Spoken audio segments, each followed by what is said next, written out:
Hi, and welcome to section 16 of the novel 910 by Nora Raleigh Baskin. We've reached the point of September 11th, 2001, as you're aware, and our timestamp tells us that the attacks have not yet happened in New York or at the Pentagon. And we are in Shanksville, Pennsylvania, which means we are with Will.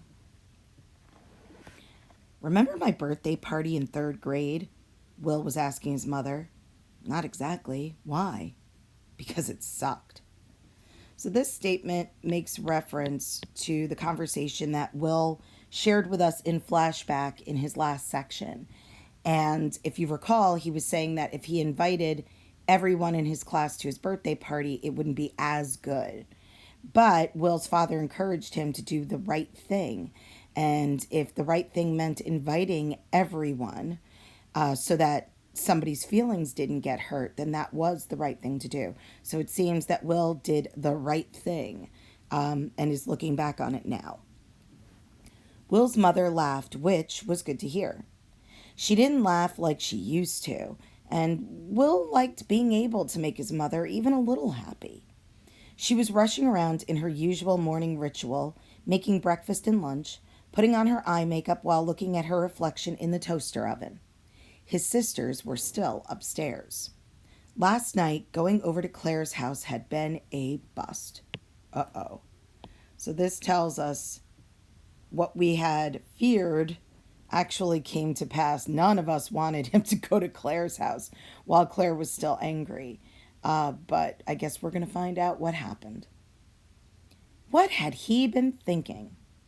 The problem was he hadn't had a plan. Not really. Just the idea that he would try to explain to Claire something he couldn't understand himself. Why he acted like such a jerk. When he got to her house, he realized he probably needed a little something more than that. He stood thinking for a serious half a minute or so. It didn't seem likely that knocking on her front door and possibly seeing her mom or dad or even her older brother was the right move. He had seen old movies where the guy stood on the lawn and threw little pebbles at the girl's bedroom window, and that did seem kind of romantic, especially if Claire had seen the same movies, but Will didn't know which window was Claire's, which made him think that those old movies were really misleading and probably shouldn't be on television. Maybe he would spot her up there on the second floor. Then, as luck would have it, and Will sure needed some, Claire walked right out her front door. "What are you doing here?" She was surprised, if not anything better, like happy to see him. "Nothing." This seemed to be Will's go-to response lately, and that definitely wasn't going to work in this case. Will said, "I came to apologize." Claire looked at him, and for a tiny second, something close to a smile nearly moved across her eyes and mouth. Not a bad move. Will was about to congratulate himself. Nothing like a sincere apology. Girls like that. Except maybe he looked a little too smug a little too soon. "Forget it, Will," Claire threw back. "You don't have to apologize. You didn't do anything wrong. Go back and play with your friends. Next time, just don't ask me to be your cheering section, okay?"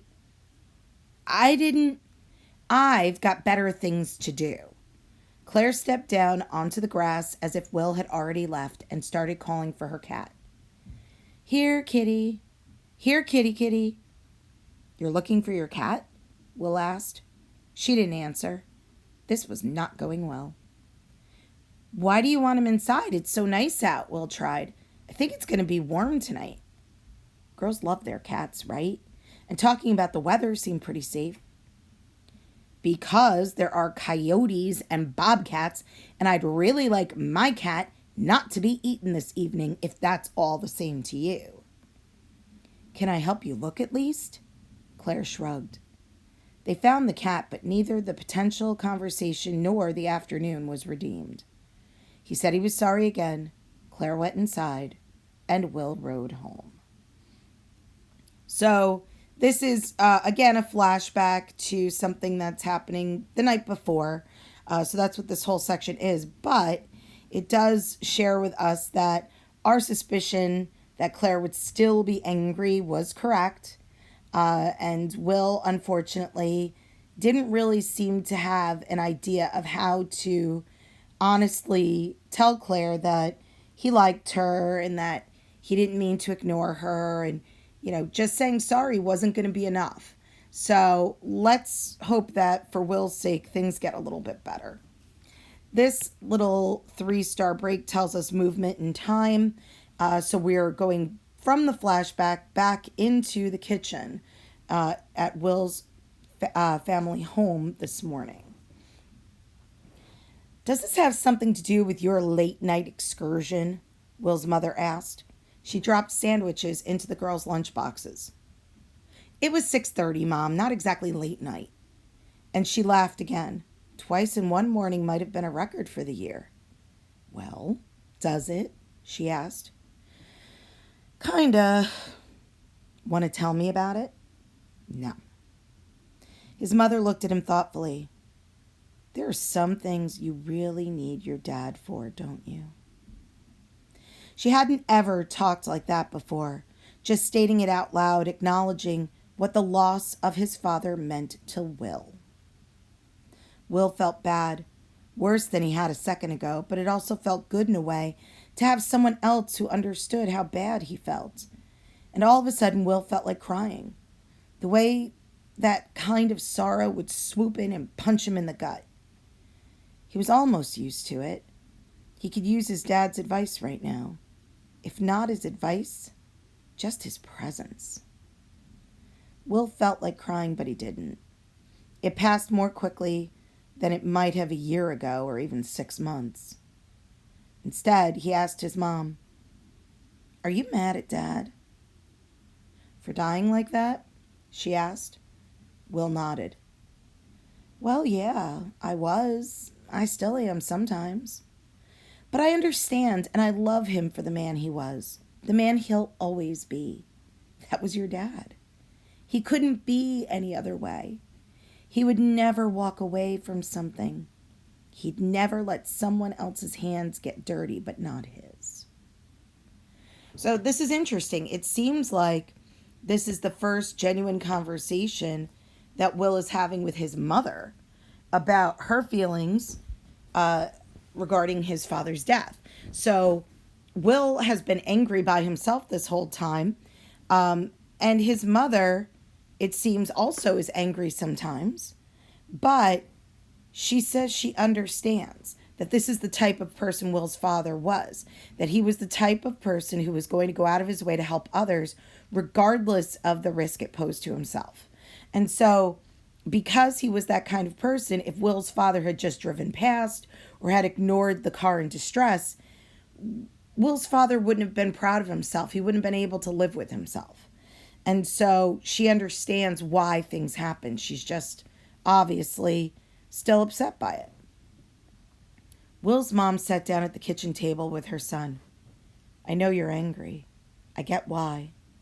I don't want to talk you out of it, but I want you to understand. I understand. I'm not dumb, Will said. He kept his eyes down on his hands down on the table. I know he did a good thing. He tried to help someone, but I just wish... I do too. And then I get mad at that other man for having a stroke or whatever he had. Like, he shouldn't have been driving. But then I know that doesn't make sense either. Will knew his mom wanted to hug him, put her arms around him, and take him onto her lap and make everything all better the way she could when she was little. He was really glad she didn't try. But it was the wrong thing to do, wasn't it? Dad getting out of his rig onto the highway like that, Will went on. If he could do it again, he wouldn't do that. Will's mother shrugged.